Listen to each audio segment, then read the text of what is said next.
Hello, nerds. I am here to learn about a very exciting new initiative called the Oregon People's Rebate.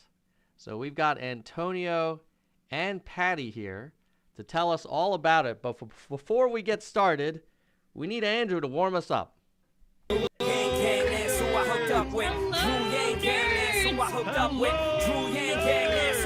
Yo, there's no place to hide now that he's arrived. I'm saying he ain't playing now with this campaign. Bang, dang, it's and Drew come roll with the Yang Gang. Drew Yang Gang, that's who I hooked up with. Drew Yang Gang, that's who I hooked up with. Drew Yang Gang, that's who I hooked up. Yo, there's no place to hide now that he's arrived. I'm saying he ain't playing now with this campaign. Bang, dang, it's and.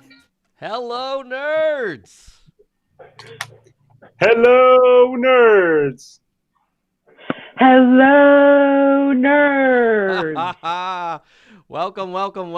Antonio and Patty, I appreciate you coming on to the show, and I'm very curious to learn about what this whole People's Rebate is all about. But before we get into the initiative, maybe we could start with just an introduction to who you are, outside of the initiative, and then we'll talk about the OPR. Thank you, Tom. It's funny you say that because those of us who do politics, I think it's probably something that we share. It might be that I'm not that much outside of all this work because it's sort of life-consuming, and maybe not a good thing. But anyway, prior to being the chief petitioner of the Oregon People's Rebate, I was a scientist back in the day, cognitive neuroscientist. Then I became involved in the labor movement. I worked in a labor movement, mostly higher ed, and then public sector unions. And then a few years back, I decided to devote my time full time to the Oregon People's Rebate that we'll talk about in a bit. So that's me in a nutshell. And where are you joining us from, Antonio? Oh, thank you. I live in cloudy Corvallis, Oregon. The Great Northwest. I spent 13 years in Seattle and feel like it's an underrated part of the country and a super special part of the country. So great to have you. Patty. Thank you. Excellent. Hi, Tom, and thank you for inviting us today to speak to you. I'm honored to be here. I love your channel. I want to say hello to all your fans and your audience. Thank you so much for allowing us to be on your show today. My name is Patty Sheeran. I consider myself a Lego artist. I love teaching folks how to build with Lego. Specifically, I work with kids and after-school programs, and I also teach seniors living with Alzheimer's and dementia on how to build with Lego. So I'm original Yang Gang. I was not very politically engaged until I heard about Andrew Yang back in August of 2019. And so I'm Yang Gang for life. And and we'll talk about the campaign when we get there. So thank you so much for inviting us here. Well, Patty, it's always good to have a viewer of the Nerds for Humanity channel come on as a guest, and I feel like we're welcoming a part of the family in front of the screen. And Antonio, hopefully in the future you will join the Nerds for Humanity Nation as well. So tell me about the Oregon People's Rebate. What is it? Like, why did you guys start working on it, and how does it work? Thank you, Tom. So it just turns out that it's harder and harder to make ends meet today, and when we started, 3 years ago. Mm-hmm. So that's sort of the motivation and what drives us in the campaign.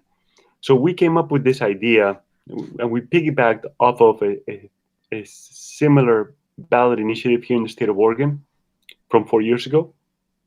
The Oregon People's Rebate we think it's pretty simple.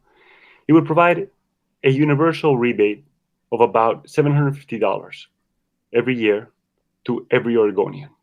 The only qualification is that you have to be in Oregon 200 days of the prior year. We had to pick a number, and we came up with 200 for various reasons. Mm-hmm.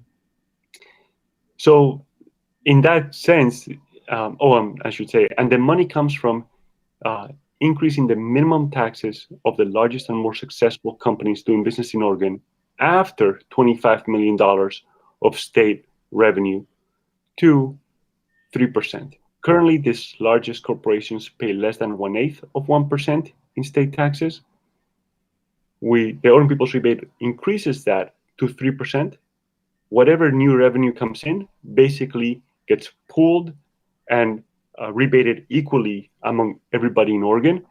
And that's how we come up with the $750. That number will fluctuate. $750 is a conservative estimate. We figured that the initiative is going to raise about $3 billion, and there's 4 million Oregonians. So that's maybe your first bit of math in today's podcast. I love it. It's pretty simple up that way. So it's $750. Did you say per month or per year? Per year. It's Per year. about $750 per year. It will be revenue neutral to the state. And how did you decide to raise that revenue via the tax on corporate income over 25 million after they paid their taxes versus other things people have talked about, a value-added tax that would be another option. How did you think about how to raise the money? For us, it's a combination of things. We like the simplicity of just basically changing one number. In Oregon, corporations pay one of two taxes, the higher of one of the two taxes, and there's a minimum tax, and that is a number. And so if we just change one number, then we generate revenue. So the simplicity of that is compelling to us. Mm-hmm. And then a lot of us in the early group, or some of us in the early group, came from Alaska, and they have since '82 they've had the Alaska Permanent Fund dividend, which is very similar to what we are doing. The couple of big differences, right, is that there they tax oil and gas extraction. Of course, those oil and gas extracting companies are also among the largest companies in Alaska. So in the sense that those Venn diagrams would overlap. We don't have oil and gas in Oregon. Really, I mean, I think that thinking about it more abstractly, to us it was important to increase revenue from the entities who would be more able to pay. Mm-hmm. And so the largest and most successful companies are those entities. Local mom and pop retailers do not sell $25 million worth of stuff a year, right? That's $68,483 per day. And so that $25 million threshold focuses on large Wall Street corporations, if you will, and it benefits Main Street businesses, right? Because every single customer will have an extra $750 to spend, and maybe they get another cup of coffee at your local store.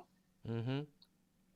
So Patty, let me ask you, as a member of the Yang Gang from early days, do you think this matches or is very similar to the Freedom Dividend, or how do Yang Gangers kind of translate OPR? How do we understand it better? That's a great question, Tom. After Andrew seceded from his campaign, I was devastated, just like the rest of the Yang Gang, right? And I wanted to find somewhere where I can help. And I helped with a couple of different campaigns with phone banking and text banking. And I don't know how I ended up on Antonio's list.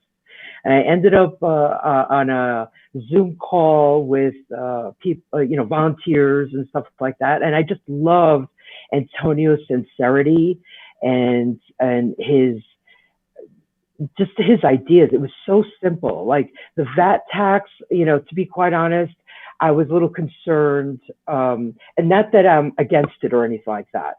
It's just that Antonio's idea, or the people that came up with this idea of taxing the wealthy, right? Like right now, I mean, I don't know if you want to hear a little bit about my story. Like I said, I was teaching kids and seniors how to build with Lego. And as soon as COVID hit, I lost all my clients in 2 days, right? Because there are no more in-person activities, right? Because of COVID. And so I really wanted to find something that would help everyone. And Antonio's plan was just brilliant. I mean, it gives $750 to everybody, including undocumented people who are living here, prisoners, children. I mean, it doesn't discriminate against anybody. And then on top of that, to find out that it's not going to help, individuals like me or small business owners who are struggling to make ends meet. We're going to tax the people who have the money, which are the people who are generating, over $25 million in revenue here in the state of Oregon.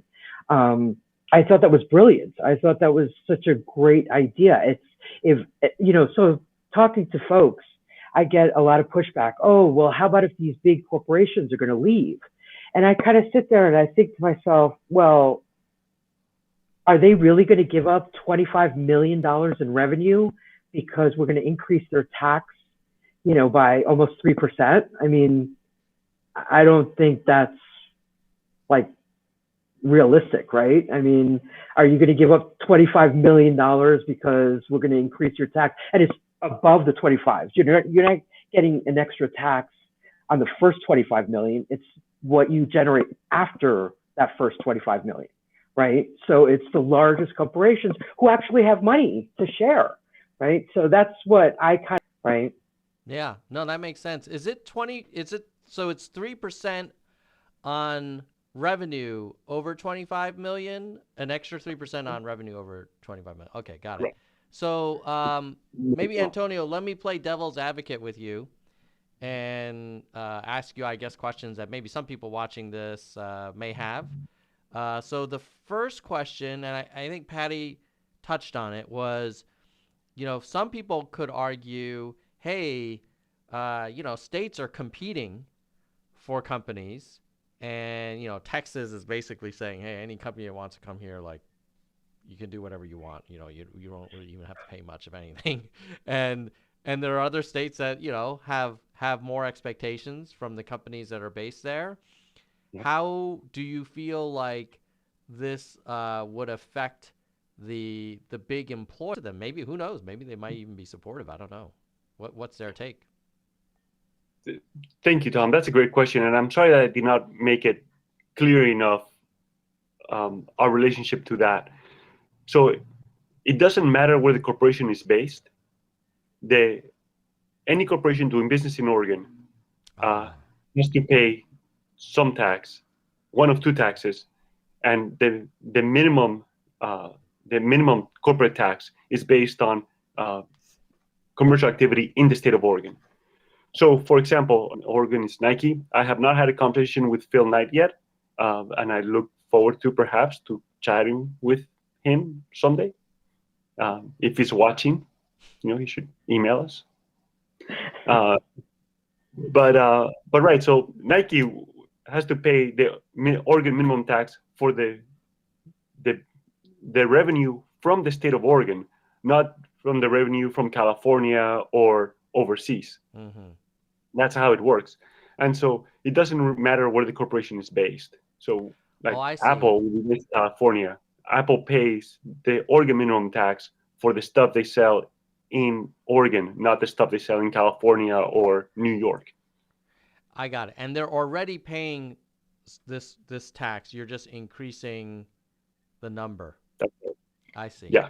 So when Amazon sells, so the only way a company would avoid this tax is if they decided just not to do business in Oregon altogether, which would be very unlikely.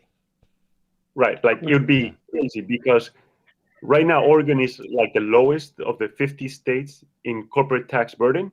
And this is going to bump us up to about 17th, which is next to Nevada. So Right. you don't think of corporations avoiding Nevada because Yeah. they don't like to pay taxes. You know, Patty was talking before about the 3%.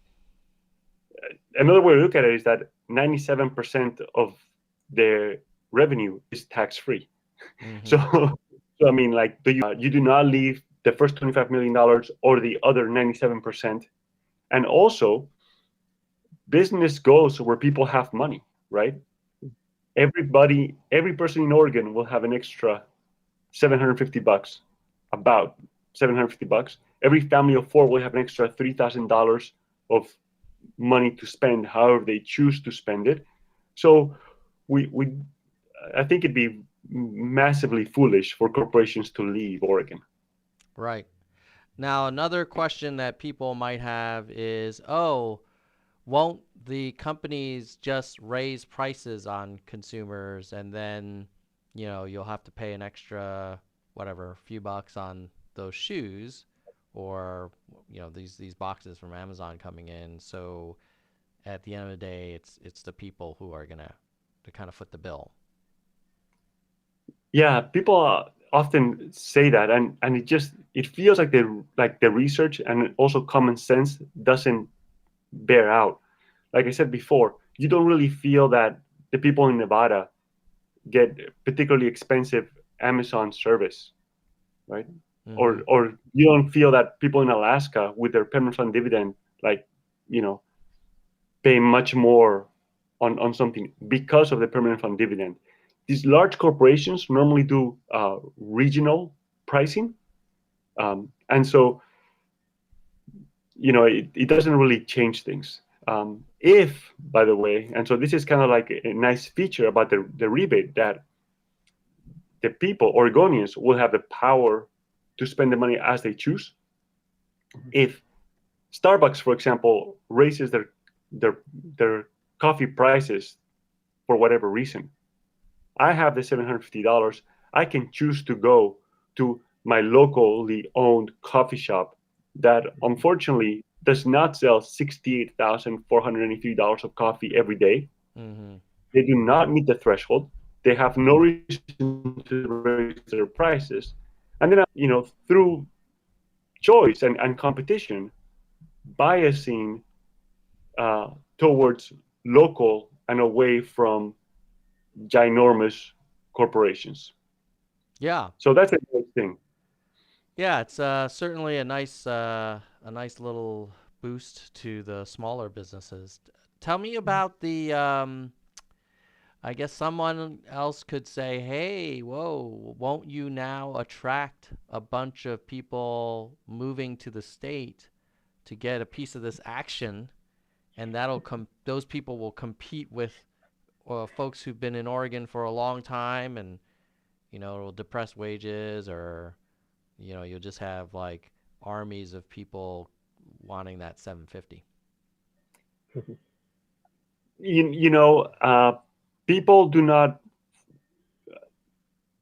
I mean, probably not. I don't know that people really drive. So Oregon's a great state, and it's beautiful here, and it's fantastic, right? I've lived all over the world, so I like it here. This is great. I did not move here for $750. Obviously, it wasn't even in the cards. But I didn't move to Alaska either, even though I knew that if I moved to Alaska, I would get a $1,000 permanent fund dividend. Alaska I'm sure it's a great place to live as well. So, I mean, we get that question. We also get the question, well, if children are also eligible for the rebate, won't people want to have more children? That's kind of like funny to me, because if you have kids, you probably realize that you do not break even with $750 a year. So, but people Yeah. say that, Mm-hmm. but so I don't know. I mean, I don't see. It doesn't seem to me realistic that people are just gonna pack their bags and move to Oregon just to get $750. There's many other better reasons to be in Oregon than for that. Yeah. I'd also like to say that we're hoping to lead the country, right, with this rebate, right? If people could see, want to implement it in their states as well. Yeah, no, I think that makes a ton of sense. I often feel like we in the Yang Gang forget that if you want to lead change, sometimes it happens at the state level first. Hmm. And, perhaps easier to get the OPR passed than to get, a first time presidential candidate into the White House. Although, I know we all tried our best that time, and we might see him as the mayor of New York City, so that's not too shabby either. Um, yeah, tell me. So when is this happening? Like, what's the story? How is this going to get decided? Is this going up for a referendum, or is a state legislature going to vote on this? How does it work? Right. Thank you. Before I answer that question, though, I want to add to the previous point Mm-hmm. that that we don't think that any one idea is absolutely the best idea, and that all other ideas are bad. So we think of the way we structure society. There's like an ecosystem of initiatives. There's an ecosystem of programs, and in the basic income movement, there's equally an ecosystem of solutions. And so, before you talked about a bad tax, I was born and raised in Spain, so I'm familiar. I've lived with a bad tax system, Mm-hmm. so I'm not scared of it. It's a fine thing. You know, we don't see why we couldn't have the Oregon People's Rebate and then also like $2,000 monthly payments, Hmm. right? There's no reason why we can't have that. Just like we have, you know, multiple an ecosystem of state and federal programs. And yeah, from an engineering perspective, maybe that's complicated. And wouldn't it be easier if we just had one size fits all? But the reality is that in life, that's not very practical always. So so I just wanted to put that out there. I think that concept of an ecosystem of solutions, I think is nice. Um, the way to implement this one solution is pretty straightforward. Right now, we are collecting the first 1,000 signatures uh, to formally start to fulfill some requirements in Oregon Secretary of State for the Oregon Secretary of State, and then that will lead to what's called a ballot title. There's a legal process there, and then we'll be given permission to collect the remaining 112,020 required to put the Oregon People's Rebate on the ballot for the November 2022 election. Then it's like any other statewide initiative, it just has to get a majority of votes, and then it becomes implemented in law. And that's really the process. It's that simple. Got it. So right For now, your next milestone, is it to get those signatures? Is that how can people help if they want to, if they're watching from Oregon, or maybe they're not even in Oregon, but they think this is a really Super easy. If you're in Oregon, um, you can Google Oregon People's Rebate or go to our webpage, opr2022.org. You can request a signature sheet be mailed to your house. We're doing this pandemic safe. And so then we just mail your signature sheet with a return envelope, and that's the way to submit your signatures. So that's super easy if you're an Oregon active voter. Mm-hmm. If you are not in Oregon, or after you do that, um, we would love your help financially. So this is a long-term thing, right? We have 2 years to get to the ballot, a little bit under 2 years. So I would encourage your viewers to go to opr2022.org/donate and chip in whatever they can. Monthly contributions are awesome, and they help a lot. I think it's important to keep in mind that, as we were saying before, when we win in Oregon, it'll make it easier to win in California, in Colorado, in Washington State, in other states that have ballot initiatives. And just like many policies like marijuana legalization, for example. Mm-hmm. As you said before, Tom, it's easier to start statewide as a proof of concept. We've had Alaska since '82, and people there love their permanent fund dividend, and so let's build on that. And Oregon is a nice place to start that process. Awesome. Yeah. It makes a ton of sense. I Thomas, mean, oh, go ahead, Patty. You want to add something? yeah, I just wanted to express how grateful we are, right, for all the people that have helped us to get to this point. We are still in the process of collecting that first 1,000 signatures. So again, if you're a registered Oregon voter, please go to opr2022.org and request a signature sheet. We will mail it to your home, and you will get the petition, so you can read the petition, exactly what's on it, know exactly what you're signing, and then send it back. We're giving you a self-addressed stamped envelope. Because of COVID, we've had to change our tactics, right? Usually when you're collecting signatures, you can just go to a farmer's market or some sort of outdoor activity and just stand there with a clipboard and talk to people directly. But because of COVID, we're changing our tactics, and we're really concerned about making sure that everyone's safe, right, in a COVID-safe way. So that's one of the reasons why we are also asking for donations, right, to help us pay for postage and mailing out the ballot initiatives for people to sign and to send them back. So yeah, I just want to make sure that's clear. And then of course, we're always looking for volunteers, right? We'd love to have the Yang Gang come and help us. And I think we can show the world that, giving people money, to the people directly is a good thing. And we can do it in a way that it doesn't hurt people, right? That it just, that it'll benefit everyone. I think there are corporations out there who would want to pay their fair share of taxes, right?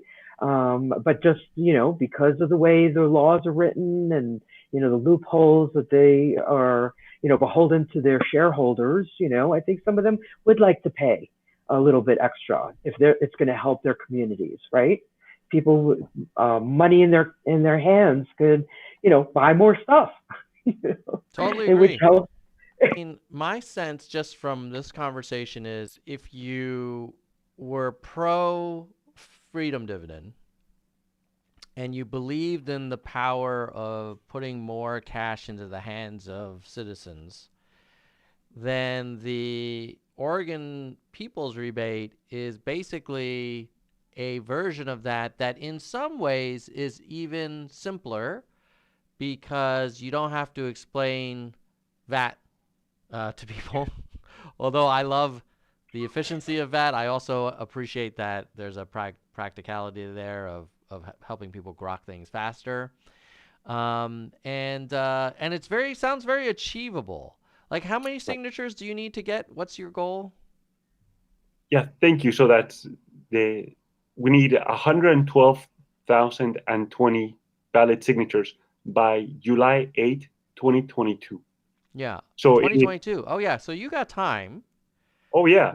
And it's not like you need to win the White House. You need, call it 150,000 signatures. Like, that seems very doable. It seems like if people donate, you'll probably be able to promote OPR targeted at Oregon residents, and then they can request the envelope sent to them.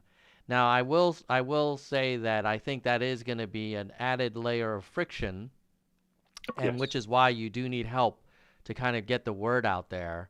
So, but yeah, like I lived in Washington State when we legalized marijuana, and all the rest of the states, not Oregon, but many of the other states were like, oh, that's crazy. That'll never happen. And that's just those crazy Washington State people. And now, like people are talking about federal legalization. And similarly, a people's rebate that starts in the Northwest could certainly spread. And I think it would be fantastic. So I wish you guys all the best. And I think it's very much like Yang's mayoral run in that it's within reach. it is absolutely doable. It's not like, oh, gee, every star needs to align to make this happen. Tell me, maybe before we wrap up, I would love to hear what kind of reaction you're getting from various stakeholders in Oregon. Like we talked about, like, hey, maybe some corporations will kind of, if not be supportive, be open to it. What about like on the other side of the spectrum, advocacy groups that have typically advocated for more organized or structured government programs versus cash? Are you getting any pushback there from people saying, hey, this is a Trojan horse to take away state programs, and who knows what people will do with the money? Or are you, what's the reaction across the spectrum? Yeah, thank you, Tom. I think that the reaction, so we have one of our internal rules is that we are like the Nobel Committee in that we only talk about the winners. Mm-hmm. So those who are not in favor, like, I don't want to talk about their reasons. But it's important to keep in mind that, so I said before, the Urban People's Rebate is not the solution to everything, and we're approaching this with that humility.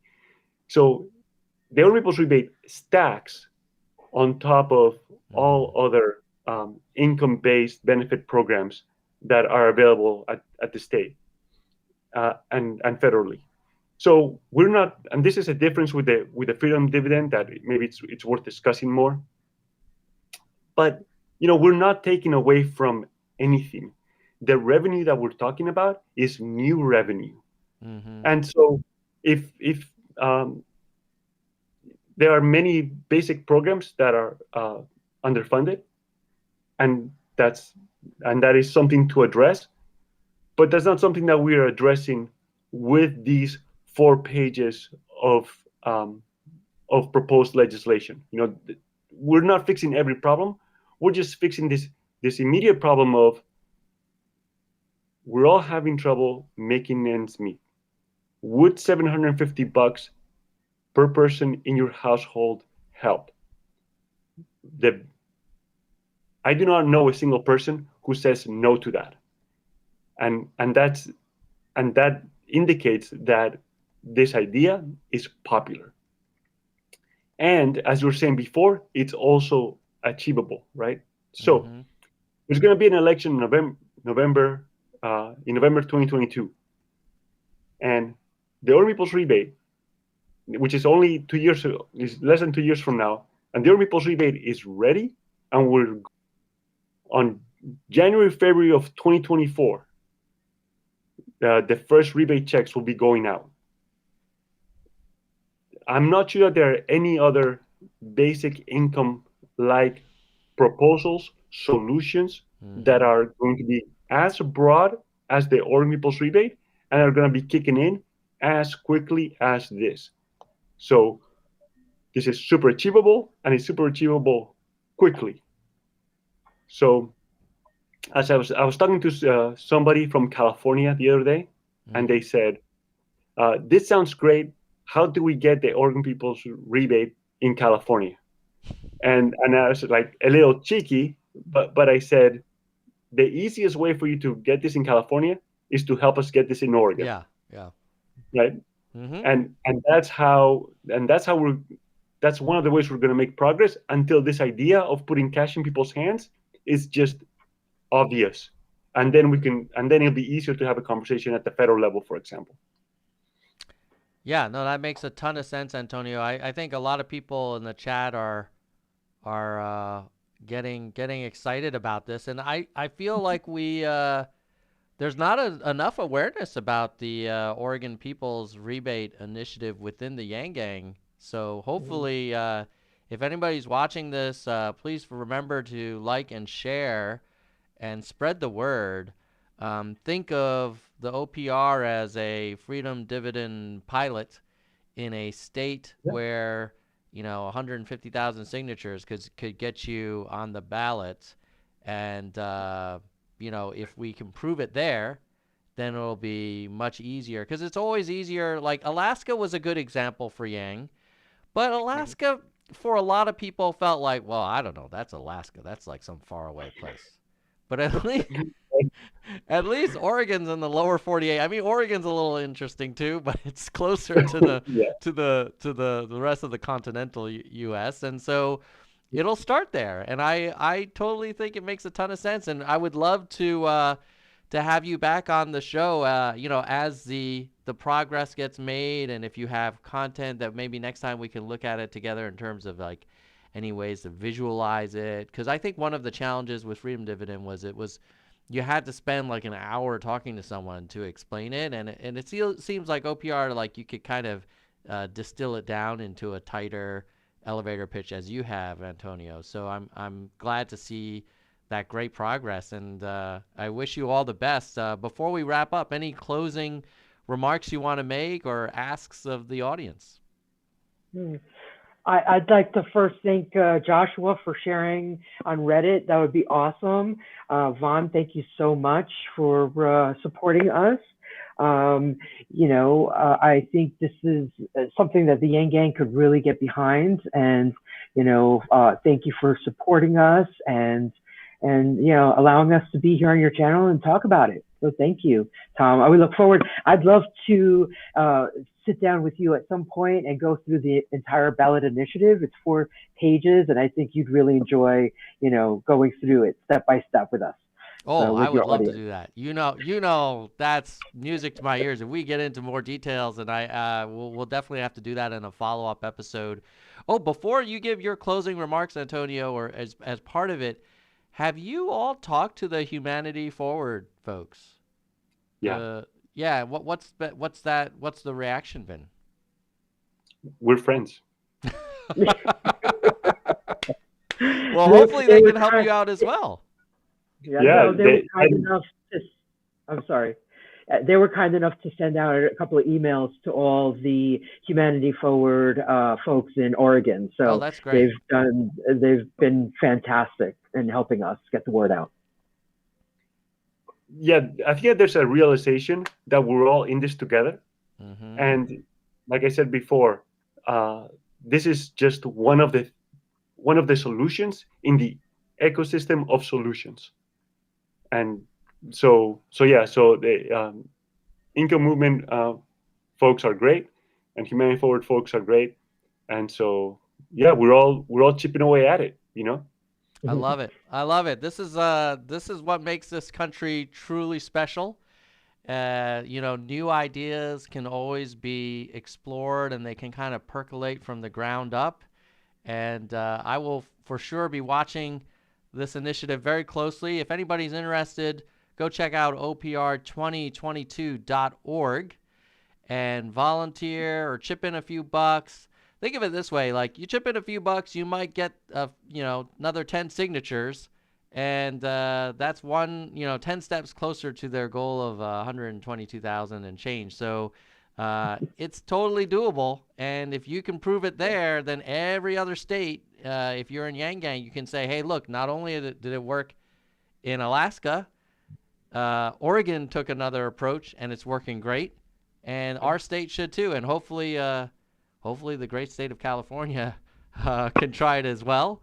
But we'll follow your lead up in Oregon. Awesome. Thank you so much. That's super kind of you. Yes. Okay. Yeah, thank you, Tom. This is thank great you, Patty. seeing you. Thank you, Antonio. With that, we're going to say goodbye, nerds. Goodbye, nerds. Bye, I love it. Oh, you guys are awesome.